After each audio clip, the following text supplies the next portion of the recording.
Hello दोस्तों, कैसे हैं आप सब। हमारी कहानियाँ देखने के लिए हमारे चैनल को सब्सक्राइब कीजिए और हाँ, बेल आइकन दबाना मत भूलिएगा। यह कहानी किलपुर गांव के गरीब परिवार की है।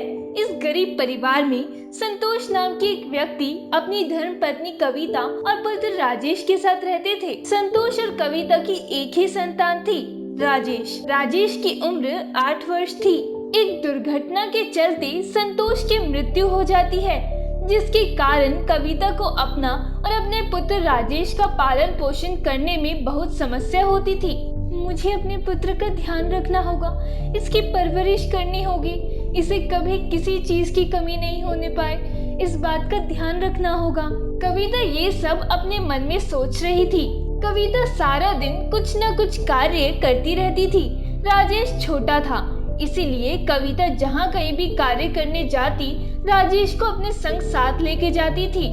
एक दिन दिवाली नजदीक आ रही है और घर में कुछ नहीं है। इस साल दिवाली कैसे मनाएंगे?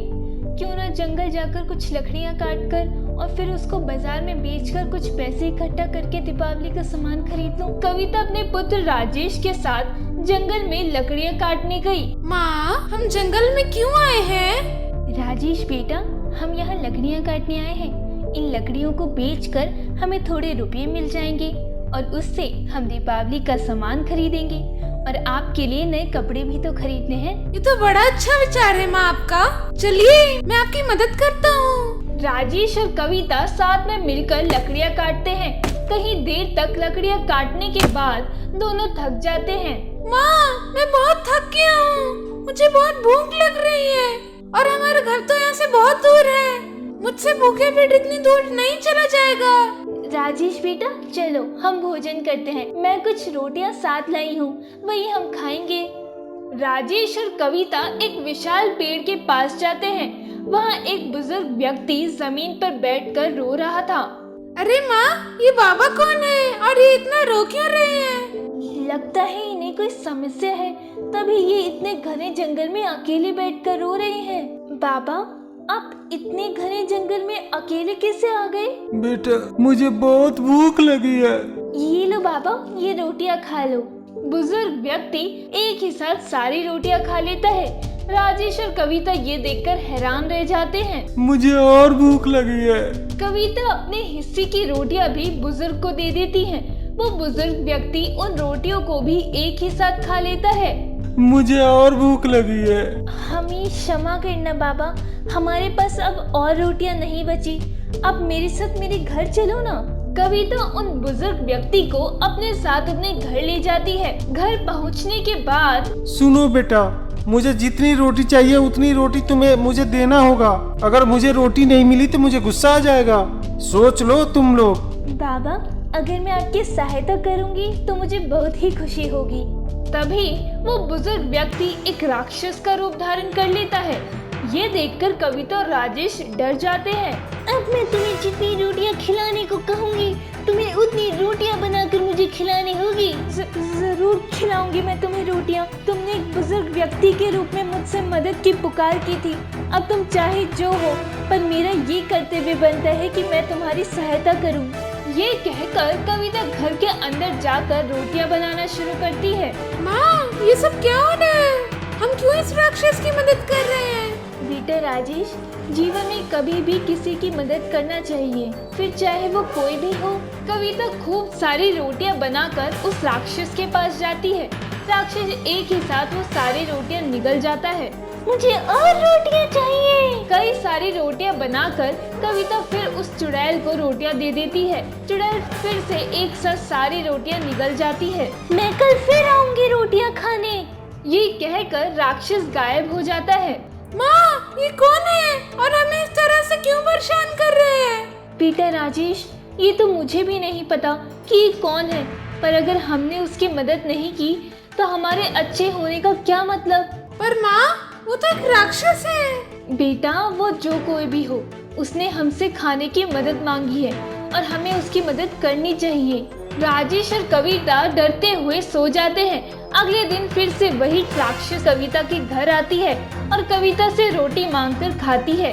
कविता रोटी बना बनाकर उस चुड़ैल को खिलाती रहती है। यूं ही 3 दिन गुजर जाते हैं, पर उस चुड़ैल की भूख नहीं मिटती। बेटा राजेश, घर में सारा आटा खत्म हो गया है। अब अगर वो चुड़ैल आई तो हम उसे क्या खिलाएंगे? अब और रोटी मत बनाना उस राक्षस के लिए। नहीं बेटा राजेश, हमें ऐसा नहीं करना चाहिए। तुम पास वाली दुकान से जाकर आटा उधार लेकर आओ, कहना कि रुपए बाद में दे देंगी। राजेश अपनी माँ के कहने पर उस दुकानदार के पास जाता है। अरे नहीं बेटा, मैं तुम्हें ऐसे आटा उधार नहीं दे सकता। राजेश उस दुकानदार से मिन्नतें करता है, पर वो दुकानदार उसकी एक नहीं सुनता और राजेश को वहाँ से भगा देता है। राजेश अपनी माँ के पास आता है। माँ, उस दुकानदार ने आटा देने से इनकार कर दिया। बेटा, अब हम क्या करेंगे? कैसे इस राक्षस के लिए रोटियां बनाएंगे? तभी कविता अपने हाथों से कड़े निकालकर राजेश को देती है। राजेश बेटा, ये कड़े ले जाकर दुकानदार को दे आओ और उसके बदले में आटा खरीद लाओ। तभी वो राक्षस प्रकट होता है। मेरे लिए रोटियां लाओ। हमारे पास और आटा नहीं है और ना ही पैसे हैं कि आटा खरीद सके, इसलिए मैं अपने पुत्र को ये कड़ी दे रही हूँ। इसे बेचकर वो आटे की व्यवस्था कर लेगा और फिर मैं उस आटे से तुम्हारे लिए रोटियां बनाऊंगी। राक्षस ये देखकर हैरान रह जाती है और वो राक्षस एक देव पुरुष के रूप में आ जाती है। कविता और राजेश ये चमत्कार देखकर दंग रह जाते हैं। सच में आप दोनों बहुत महान हैं। आप लोगों ने मेरी भूख मिटाने के लिए बहुत कष्ट किया है। आप लोगों ने अपने घर का सारा सामान खत्म कर दिया। ये देखकर मैं बहुत प्रसन्न हुआ। आपकी इसी अच्छाई को देखने के लिए मैंने राक्षस का रूप धारण किया था। तुमने मेरी भूख मिटाने के लिए जो कष्ट किया है उसके लिए मैं तुम्हें कुछ उपहार देना चाहता हूँ। मुझे तो कुछ समझ नहीं आ रहा। ये एक जादुई पटाखा बनाने वाली मशीन है और इसमें से पटाखा अपने आप बनती है। इसके लिए तुम्हें किसी भी सामान की जरूरत नहीं पड़ेगी। वहाँ देव पुरुष अपनी शक्ति से एक जादुई पटाखा मशीन कविता को देते हैं। इस मशीन से जीवन में कभी भी तुम्हें किसी चीज की कमी नहीं होगी। इस मशीन से जो भी पटाखा निकलेगा तुम उसे बेचकर पैसे कमाना और फिर उससे अपनी गरीबी को दूर कर सकती हो। ये भगवान की कृपा है। ये तो मेरे लिए बहुत खुशी की बात है जो मैं तुम जैसे महान इंसान से मिला। उसके बाद कविता और राजेश का जीवन बदल जाता है। राजेश और कविता उस चमत्कारी मशीन की सहायता से रोटी बनाकर बेचने लगते हैं और धीरे धीरे उनकी गरीबी दूर हो जाती है। दोस्तों, अगर आपको ये कहानी पसंद आई हो तो हमारे चैनल को सब्सक्राइब कर लें, बेल नोटिफिकेशन दबा लें और कमेंट करके जरूर बताएं कि आपको ये कहानी कैसी लगी। धन्यवाद।